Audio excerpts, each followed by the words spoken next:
কিছু মানুষের চেহারা দেখানোর জন্য ফরচুন বরিশালের টিমটা তাদের সামনে আসতে পারেনি। ফরচুন বরিশালের খেলোয়াড়রা তাদের সামনে এসে হাজারো দর্শকের সামনে এসে কথা বলতে পারেনি, শুধু কিছু মানুষের জন্য, অব্যবস্থাপনার জন্য। মানে লক্ষ লক্ষ মানুষের যে প্রত্যাশা বরিশালবাসীর সাথে কথা বলবে ফরচুন বরিশাল টিম, সেটা আর হলো না।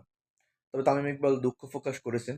আর স্টেজে প্লেয়ার ব্যতীত অতিরিক্ত যে মানুষগুলো উঠছে তাদের কারণে স্টেজটা পুরা পরিপূর্ণ ছিল, এবং পুরো অব্যবস্থাপনা। বড়ভাবে আয়োজন করা উচিত ছিল, যাতে বরিশালের মানুষ খেলা প্রিয়।